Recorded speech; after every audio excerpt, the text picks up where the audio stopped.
많이 안 해봐서.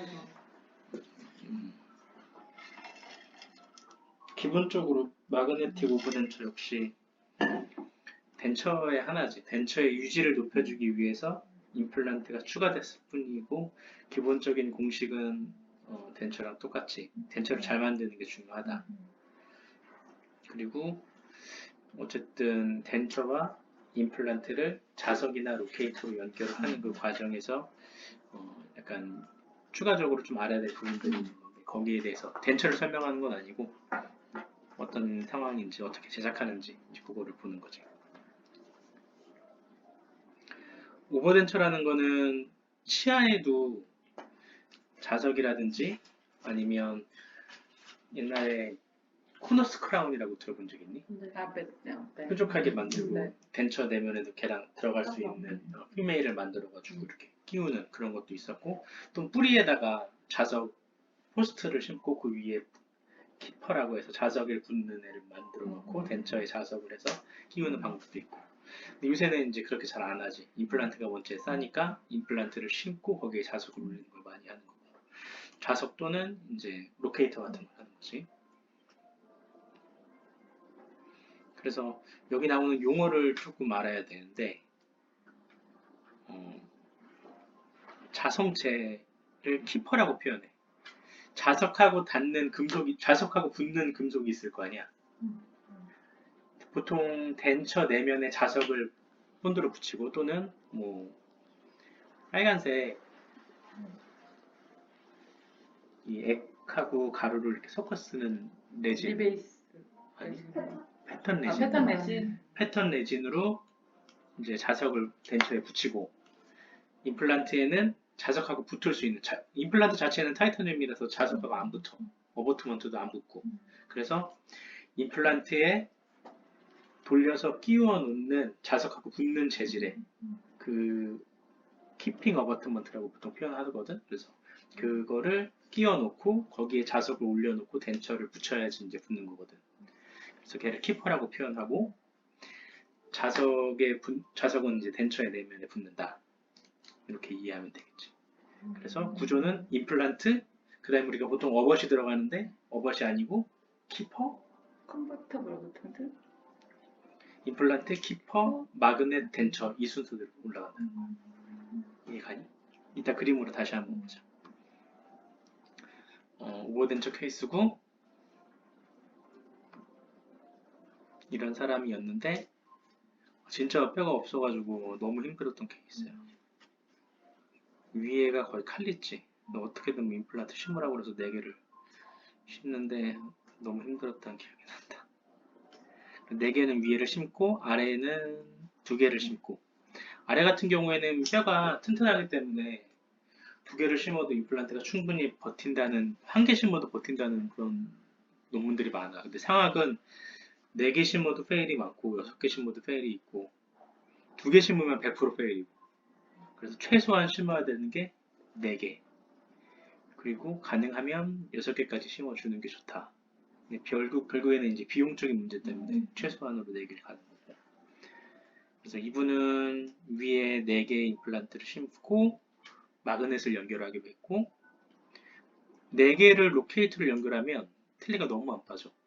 그래서 오히려 임플란트 힘이 많이 가해지고 환자가 불편해. 그래서 위에는 마그넷을 쓰고 아래는 2개를 심어서 로케이터를 가는 거지.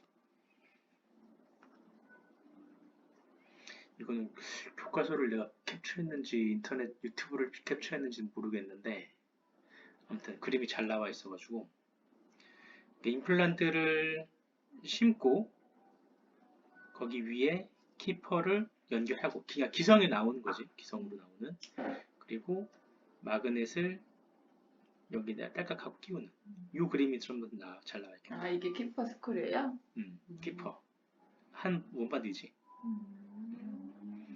여기서 이제 자연치 같은 경우에는 루트에 심어가는 게 이제 이런 포스트에다가 마그넷을 본드로 붙인 다음에 키퍼를 붙인 다음에 덴처에다가 마그넷을 물려서 이렇게 끼우는 딱딱하고 들어가는 구조지. 뒤에 또 나올 거야. 그래서 마그네틱 오버덴처의 과정은 일단 임플란트를 먼저 심어야 되겠지. 그리고 그 기간 동안에 덴처를 사용하고 임시 틀니를 사용하는 경우가 많지. 왜냐면 이를 뽑고 임플란트를 심었으니까 잇몸이 좀 부어 있을 거고 뼈 이식도 했으니까 바로 최종 덴처를 가기에는 잇몸이 변할 가능성이 높으니까 임시 틀니를 한번 쓰고 그 다음에 6주에서 8주 정도 기다려서 잇몸이 아물고 나서 그때 중간에 이제 환자가 왔었을 때 인디비주얼 트레이 본을 한 개 떠나. 그리고 세칸 오피 할 때 힐링을 끼우고 그 다음 인디비주얼 트레이로 파이널 임프레션을 뜨고 그 다음에 멘토 된다는 건 임플란트가 잘 붙었는지 확인하겠다는 거지. 그리고 임플란트도 역시 웬만하면 기성품에 다 맞거든. 키퍼가 길이가 있어. 3mm짜리, 4mm, 5mm, 6mm까지 나오는 걸로 알고 있거든. 잇몸, 뼈에서부터 잇몸 높이. 그거보다 이제 잇몸이 깊거나 길거나 또는 임플란트가 너무 밑에 심어서 기성으로 안 맞는 경우에는 코핀 끼워서 본을 떠야 돼. 아니면 스캔바디로 떠야 되는데 스캔바디로 떴었을 때는 이제 밀링의 문제가 생기거든. 그래서 보통은 이건 고전적인 방식으로 스캔을 떠더라도 상관은 없긴 한데 아마 너무 깊어지면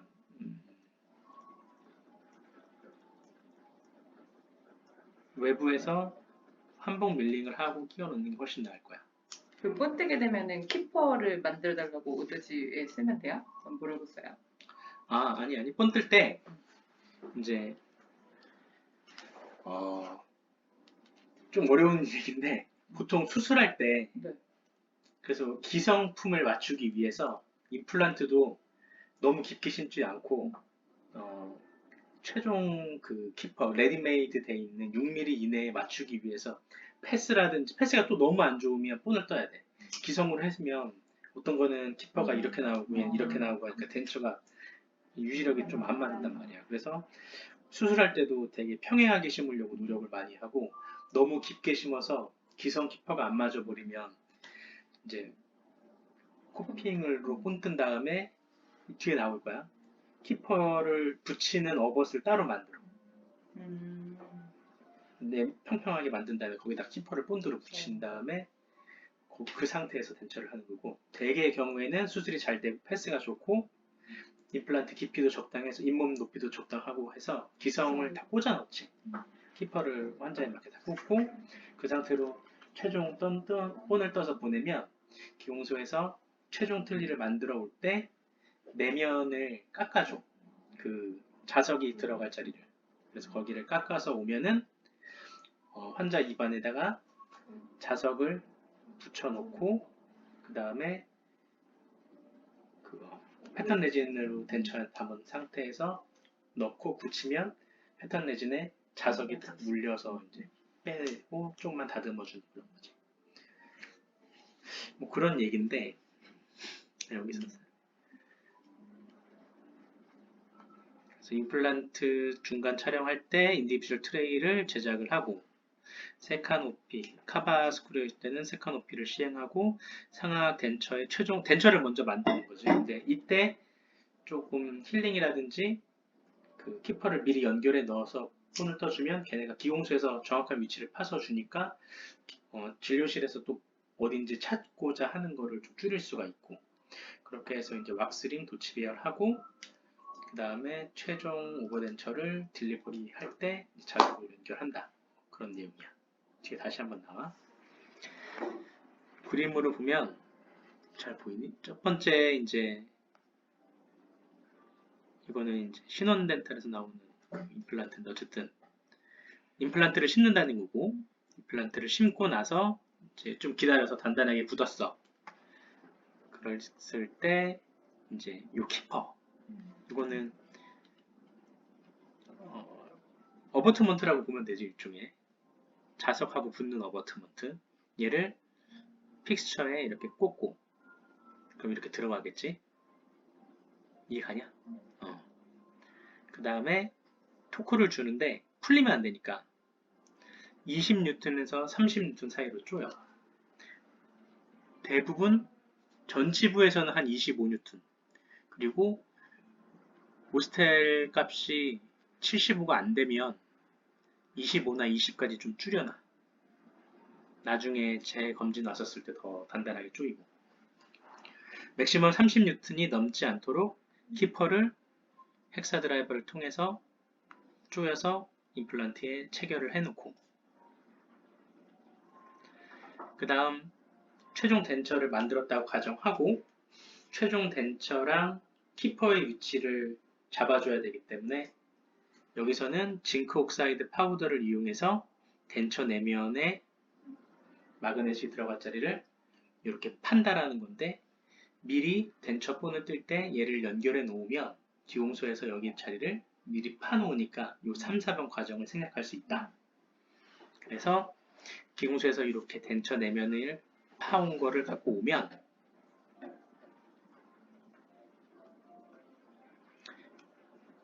덴처 무조건 바로 연결하는 건 아니고 덴처를 한번 써보는 거지. 그래서 불편감이 없는지도 확인을 해주고 잇몸이 아무는 것도 본다, 뭐 그런 얘기들이 나와. 보통 최종 덴처를 조금 더 쓰기는 해. 그 덴처가 어느 정도 맞아야지 마그넷도 의미가 있는 거니까. 그리고 나서 이제 덴처에 이제 자석을 붙인 다음에 패턴 레진으로 붙일 건데, 이 키퍼 내면 밑면에 언더컷이 있으면 패턴 레진이 그 틈새로 들어가 버리면 덴처를 잘라서 빼야 되는 경우가 있잖아. 그래서 요 밑으로 내려가지 말라고 러버댐을 이렇게 연결하기도 하고, 기성에 팔아 그 흰색으로 된 이 키퍼 밑으로 패턴 레진이 들어가지 말라고 이렇게 우리 동그란 원형 형태의 가운데 구멍 뚫려 있는 거, 그래서 걔를 연 다음에 위에 끼워 놓으면 움직이지 않고 딱 잡아주거든. 그래서 이렇게 러버댐 같은 거, 옛날에 없었을 때는 러버댐을 이렇게 구멍을 내서 이렇게 파냈고, 그 위에다가 마그넷을 키퍼에다 이렇게 올려놔. 키퍼 위에 마그넷이 올라간 거지. 그리고 덴처에는 패턴 레진이 밑으로만 들어가면 임플란트까지 내려갈 수 있으니까 위로 빠져나올 수 있는 액세스 홀을 한 개 파, 조그맣게 라운드 거를 뽕 뚫어. 여기가 살짝 뚫려 있는 거지. 여기 윗면 이렇게 뚫어놔서 패턴 레진이 바깥으로 새어날 수 있게 어느 정도 공간을 만들어 줘야 되고, 그리고 나서 바로 패턴 레진을 붙는 게 아니고 덴처를 다시 끼워봐, 환자 입안에. 그리고 뺐었을 때, 앙앙 물게 했었을 때 마그넷이 원위치에 그대로 있는지를 확인해야 돼. 마그넷이 위치가 움직였다면 덴처 내면과 마그넷이 닿았다는 얘기고, 닿았다는 얘기는 아직 스페이스가, 마그넷이 들어갈 스페이스가 부족하다는 얘기니까 더 파줘야 돼. 그런 다음에 다시 환자 입안에 넣고 뺐다 했었을 때 마그넷이 제 위치에 있는지 확인을 하고, 제 위치에 있으면 그때부터 패턴 레진을 여기다가 이렇게 담아. 이렇게 담은 다음에 환자 입안에 넣지. 패턴 레진은 한 1분 30초면 거의 다 굳어버리거든.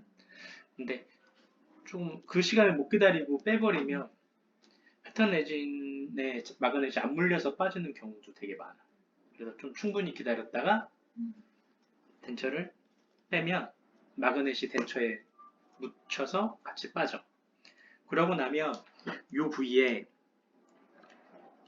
패턴 레진이 덕지덕지 붙어 있고, 이 바깥에, 그러니까 액세스 홀에도 패턴 레진이 많이 묻어 있지. 그래서 여분의 패턴 레진들을 좀 다 제거해 주는 거야. 또는 패턴 레진이 좀 덜 들어가서 공기가 있는 부분들이 있어. 이럴 경우에는 우리 그런 거 해본 적 있니? 임플란트가 너무 여러 개 심어가지고 본 뜰 때 트리를 구멍 뚫었는데 그 인상제를 잡아줄 게 없으니까 치실로 이렇게 막 묶고 거기다가 패턴 레진으로 하거나, 또는 좀 비싼데 패턴 레진 비슷한 빨간색 레진, 플러블인데 빨간색 플러블 레진 있어. 패턴 레진하고 거의 비슷한. 그 이름이 뭐지? 써본 적 없니? 패턴 레진 아니고 플라워. 패턴 레진이 싸건데 이거는 비싸. 근데 어쨌든 좀 편하거든. 여기 특히 이렇게 구멍이 뚫려 있는 패턴 레진에 빈틈이 있는 거기에는 패턴 레진을 또 거기다 놓고 하기에는 마그넷을 흘러서 덮어버릴 수 있으니까 그때 그 플러블 빨간색 걔도 이름이 패턴 레진 비슷한 게 나와 있어. 그거를 여기다 짜놓고 마그넷에 있는 거 좀 닦아내고 큐어링을 해버리면 편하잖아. 그래서 우리가 사야 될 게 패턴 레진하고 그거. 패턴 레진을 라이트 큐어링용 패턴 레진이 있어. 그거를 두 개를 사야 돼. 그치? 그렇게 해서 깨끗하게 이제 폴리싱을 해주면 된다는 거지.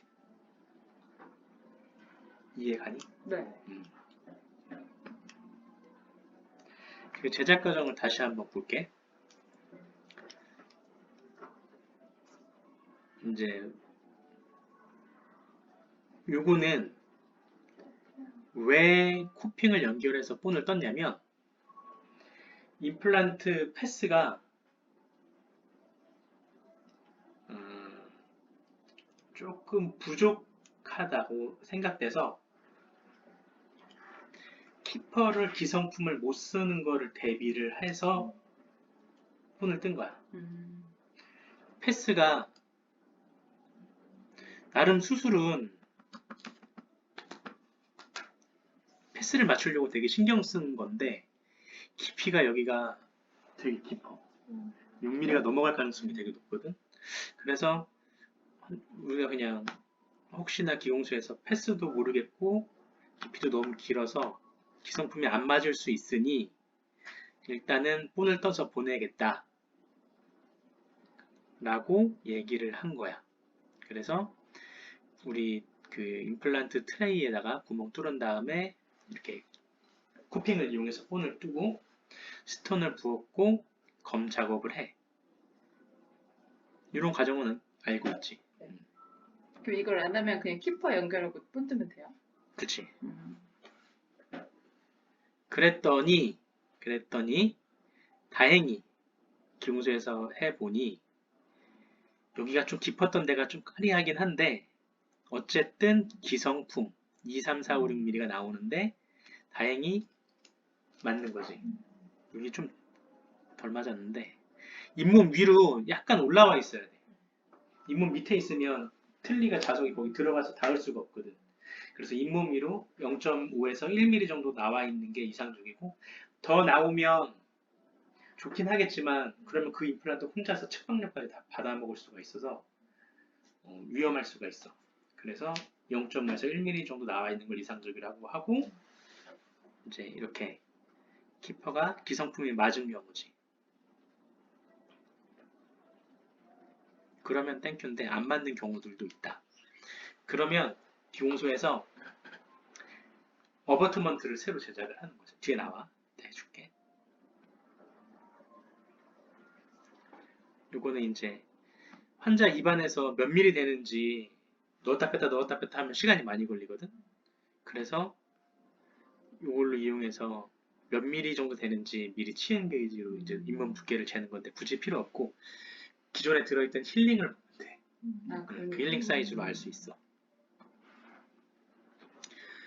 아까 얘기했듯이 패스가 안 좋거나 너무 길거나 하면 키퍼를 커스터마이즈해서 새로 만들어야 돼. 환자한테 맞게.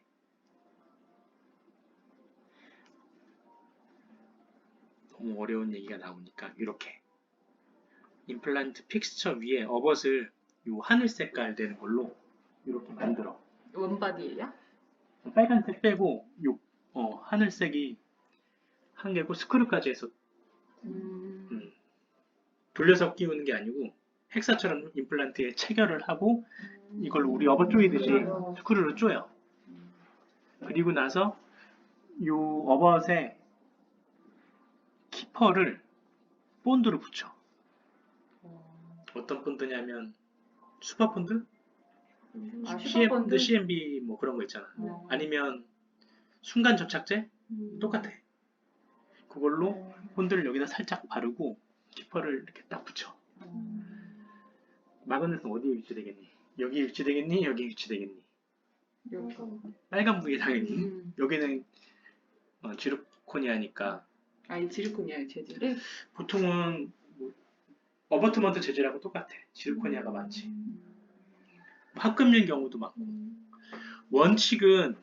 원칙은 골드로 만들려고 했어. 비슷. 골드로 만들어야지 이 자석이라든지 이 키퍼의 자성이 떨어지는 걸 뭐 막을 수 있다, 부식을 막을 수 있다, 뭐 그런 얘기가 있었는데 졸라 비싸. 그냥 틀린 한계값이야. 그럴 거면 오버덴처를 할 게 아니고 그냥 풀픽스들을 하는 게 무조건 더 싼 거지. 그래서 조금 유지력이 떨어지더라도 어쩔 수 없이 그럴 경우에는 이제 오버스를 만들고 기용소에서 키퍼를 저기다 넣어서 넣을 수 있게 오버스를 만든 다음에 본드를 붙여서. 그럼 이건 입안에서 붙여요?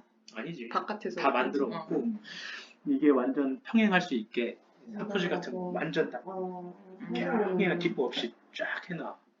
본드도 묻어 있을 수 있으니까. 뭐 이런 식으로 만들어 봐. 근데 이 밑바닥이 청소가 되기가 좀 어렵지. 그러네. 환자 입장에서 좀 불편하고. 그래도 방법이 없어. 뼈가 너무 없으니까 누구는 저렇게 심고 싶겠냐? 어쩔 수 없이 이제 이목 저 위에 심어야 되는 경우들이 있으니까. 그리고 역학적으로 캔티레버잖아. 이쪽에서 힘 받으면 임플란트가 아무래도 측방력을 받을 수 있어서 역학적으로 좀 불리하고. 비슷해. 똑같이 만드는 건데 이런 경우에는 캔티레버식으로 안 만들고 이런 식으로 만들어. 그 키퍼를 잡을 수 있게 나사를 조이지. 이건 장점이 캔티레버형이 아니라서 장점이 있긴 한데 다시 풀었다 조였다 할 수가 없어. 키퍼를 다 갈아내야 돼. 나중에 풀리면 이 위에 키퍼를 붙이는 거니까. 레진쌤은 슈퍼본드로 붙인다는 거지. 그리고 잇몸 위로 좀 많이 올라올 수밖에 없어. 헥사로 조인 다음에 그 위에를 붙여주는 거잖아. AS가 불거든. 불 때리는 경우지. 옛날에 이거 많이 했었는데 어쩔 수 없이. 그리고 나서 이 키퍼를 이걸 잘라서 여기다 붙이고 슈퍼본드로 나오네. 붙이고 졸라 풀리시면 돼.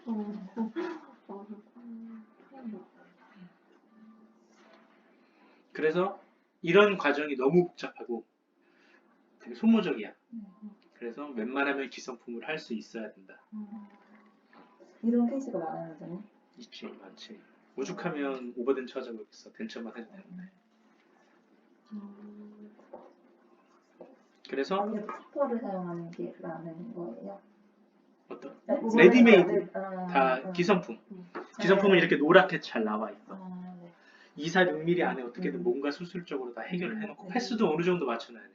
패스가 20몇 도 이상 기울어져 버리면 자석이 이런 식으로 붙어버리면 대충 꼈다 할 때 어느 부위만 닿아서 유지력이 약해져. 임플란트가 흔들리고. 근데 어쩔 수 없는 경우에는 저런 식으로 커스터마이즈하게 캔티레버로 만들어. 수리를 못 해가지고 아까 요거는 UCLA 형태라고 해서 이렇게 만드는 거는 이거 나사 풀리면 어떻게 좋을 거야? 불 때린다. 그 기성은 입안에 체결한 거, 기성 말고 커스텀은 없어요? 입안에 체결한 사진, 실제 사진. 그거 안 만들려고 해서 청주에서는 안 만들었어. 안 했지. 웬만하면 그래 수술 때 되게 신경 써서 하는 거야.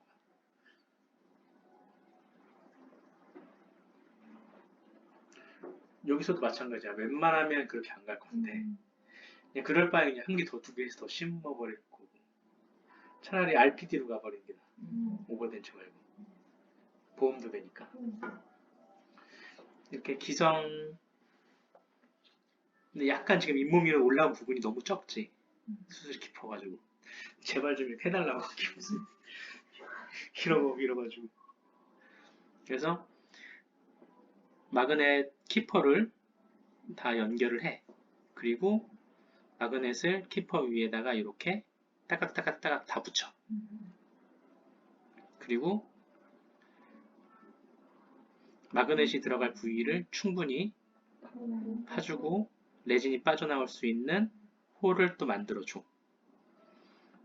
그리고 환자 입안에 띄워보고 마그넷이 제 위치에 있는지 확인해보고 제 위치에 있는 게 확인이 됐어. 그 다음 환자 입안에는 아까 패턴 레진이 밑으로 빠지지 않도록 고무. 러버댐이나 블락할 수 있는 그거 있거든. 같이 키트에 있어. 근데 지금 우리는 당장 이거를 그 신원 렌탈에 마그넷을 주문할 필요는 없어. 케이스도 있어요. 케이스가 있으면. 그리고 웬만하면 안 할 거야. 웬만하면 RPD로 가는 게 맞아. 비용적으로 환자가 보험을 적용받을 수 있는 확률이 훨씬 더 높아. 그래서 웬만하면 RPD 갈 건데 RPD의 단점도 있지.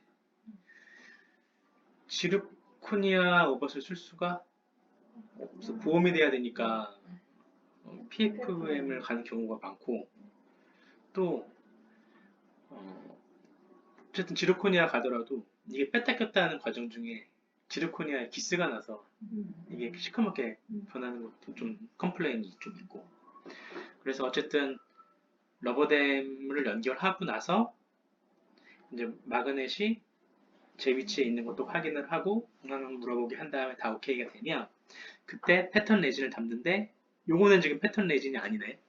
아까 말했던 그거야. 빨간색 패턴 레진 큐 플러블 그거를 이렇게 짜놓고 양쪽 4개 다 짜놓고 환자 입원에 꾹 누워놓고 얘는 큐어링 한다라고 하는 건데 패턴 레진 저절로 붙지.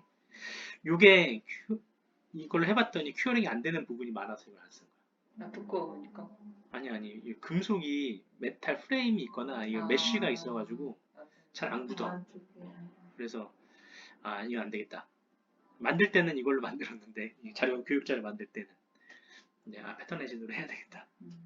패턴 레진이 맞고 그리고 나서 이제 덴처 내면에 잉여로 묻어 있는 패턴 레진들을 다 제거하고 부족한 부분이 공기가 채워져 있거나 비어 있는 데는 다시 그 플러블로 짜 넣어서 다듬어 주면 돼.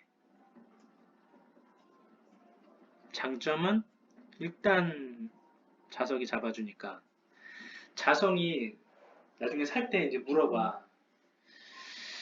300인가 400인가 짜리가 하나 있고 500짜리가 하나 있어. 그 자력의 세기에 따라서 그러니까 무조건 센 거 하면 돼. 혹시 모르니까 유지가 좋고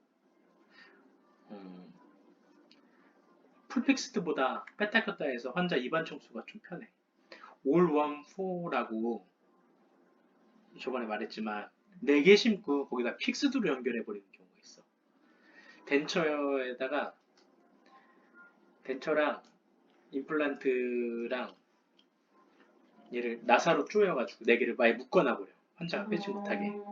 젊어지는 치과. 얘기했나? 하여튼 그래서 그렇게 되면 청소가 되게 어렵거든. 걔네들이 어떤 노하우가 있어서 그거를 광고하고 하는지는 모르겠지만 청소가 불리한데 어쨌든 오버덴처는 뺐다 꼈다 하는 장점이 있어. 그리고 클라스프를 거는 RPD에 비해서 클라스프가 없으니까 심미적인 게 있고 단점이 많아. 근데 첫 번째 수술이 힘들어. 왜? 패스도 맞춰야 되고 깊이도 맞춰야 돼. 그리고 패턴 레진이 키퍼 밑으로 들어가 안 빠지는 경우를 누구나 다 한 번씩은 경험을 해봐. 그럼 어떡해요? 덴처를 다 디스크로 잘라서 뿌게. 진짜? 혼자 아파 죽지. 다시 처음부터 만들어야 돼. 고무 너도 그래요? 아니 고무 넣으면 좀 낫지. 그래서 너무 패턴 레진을 막 덕지덕지 쌓아서 하진 않는다는 거지.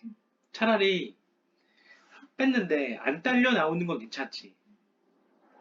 또 중간중간에 기포가 있는 거는 메꾸면 되니까 괜찮은데 혹시 몰라서 안 빠지냐 많이 넣어서 이렇게 쭉 넣는 천천히 넣으면 또 괜찮은데 딱 넣으면 나오지도 않고 그냥 밑으로 그냥 쭉 파고 들어가는 경우 있지. 어떡해. 다들 한 번 경험하고 있어. 환자 아파 죽지. 그리고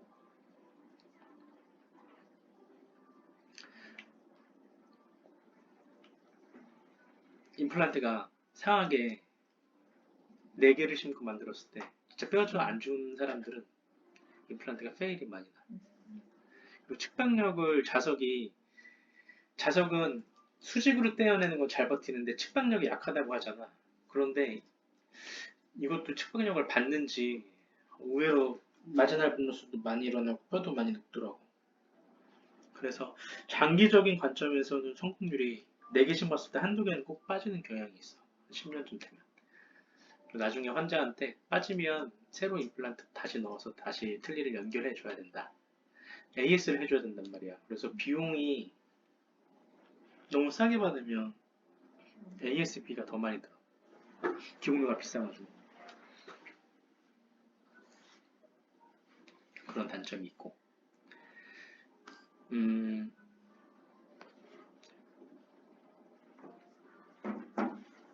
마그덴 SATR? 오스템에서도 파나 보네. 근데 신원 렌탈에서 돈 많이 썼는데. 그러니까 이거 살 때는, 마그넷 살 때는 오스템에 먼저 문의를 했거든. 오스템도 파나 보네. 그래서 보면은 TS3 우리 갖고 있는 거 TS3용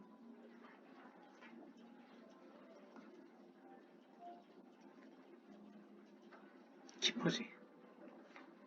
그래서 징지바 하이트 2, 2.5, 3, 3.5, 4, 5, 6까지 나오는 거고 키퍼, 임플란트랑 연결되는 부위. 이건 돌려서 끼우는 거야. 헥사로 쪼여서 25에서 30N으로 보통 쪼이고. 그래서 다 사려고 다 구매해 놓으려고 그러면 또 너무 많잖아. 어버트먼트 들어갈 통도 없는데. 그래서 그 환자의 힐링 사이즈를 보고 주문을 하는 게 제일 좋아. 너무 많이 사두면 재고 처리도 곤란하고. 그래서 환자가 뭐 4에 5짜리 힐링이 껴있다. 5에 5짜리가 껴있다. 그러면 5mm짜리 키퍼를 주문하면 되겠지. 여기서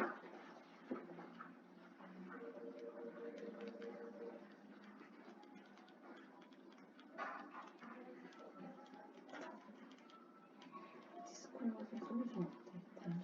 아 그래? 네로우 타입도 따로 있어야 되고 미니 타입.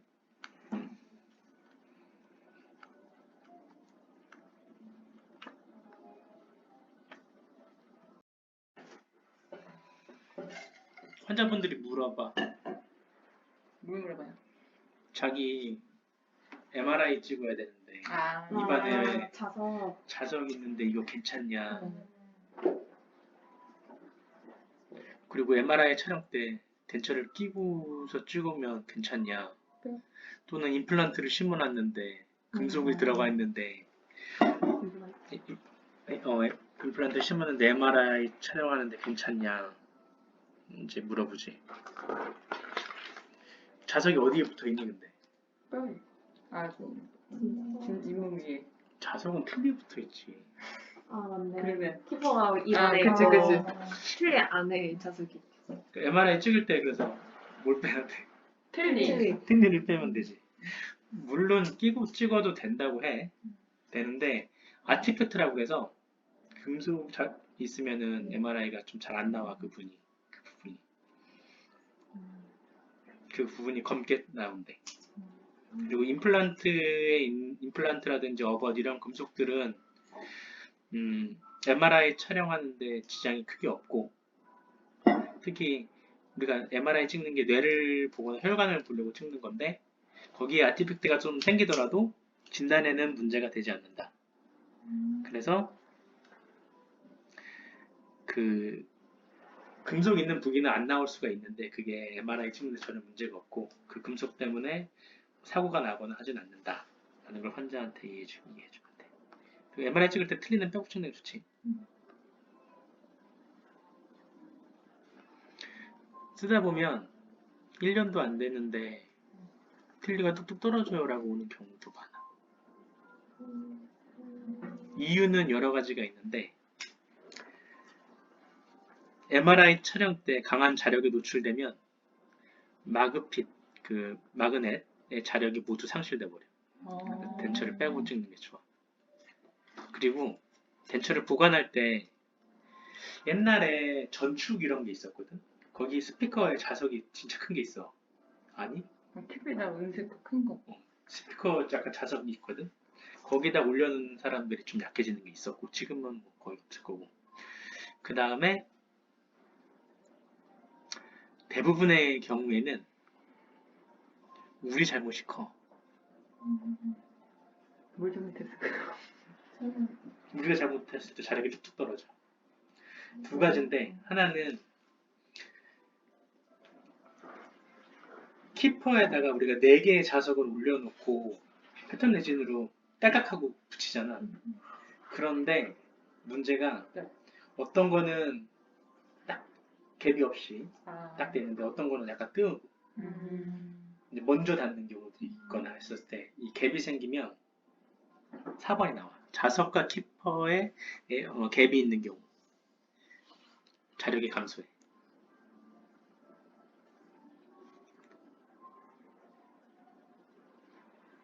그리고 가장 자력이 1년 만에 감소되는 원인은 이거야. 뭐냐면 damage to the magnetic assembly. 우리가 잉여의 패턴 레진을 다듬는단 말이야. 다듬어. 하면서 망가지는. 기스가 나. 이 기스가 한번 생겨버리면 딱 보면 12개월 되면 자력이 600 마그넷이었던 게 0으로 떨어져 버리는 거지. 우리가 덴처버로 이 정도 끝에 조금만 기스를 내도 자력이 저렇게 떨어져 버린다. 부식이 돼 버리거든. 그래서 조정할 때 되게 조심을 해야 된다는 거고, 또 이 위로 패턴 레진이 좀 올라오는 경우도 있거든. 그러니까 자석하고 키퍼 사이에 패턴 레진이 흘러 들어가는 경우가 있어. 그렇게 되면 우리가 기스가 나면 안 된다는 걸 배웠어. 그러니까 고기를 잘 못 깎어. 그러고 나면 다음에 낄 때 보면 이 패턴 레진이 그 사이에 들어가 있는 경우, 그것도 그 에어갭이 생겨버리면 자력이 상실되는 원인 중에 하나가 되는 거지. 0.1mm만 있어도 3분의 1 이하로 자력이 줄어들어. 이렇게 레진이 이렇게 올라온다는 거지. 졸라 잘 깎아야 되는데. 그리고 커스터마이즈하게 제작을 했었을 때 키퍼를 이렇게 플랫하게 해줘야 되는데 이렇게 동그랗게 해놓으면 마그넷은 플랫하잖아. 여기 사이 양옆에는 갭이 생기는 경우 아주 약해지지. 여러 가지 원인들도 어렵고, 그래서 이렇게 커스터마이즈하게 제작을 할 때는 되게 잘 기공을 해야 된다, 그런 얘기고, 여기도 나오네. 반드시 캐스팅용 골드를 사용해야지 키퍼를 제작을 하는 게 좋다.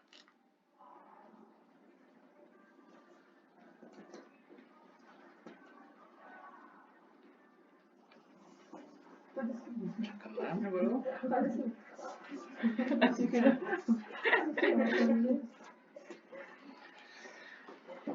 기공 과정에 주의해야 할 점인데 뭐 그거는 기공소에서 해야 될 일이니까 넘어가도록 하자. 요거는 로케이터 영상인데 같이 한번 보자.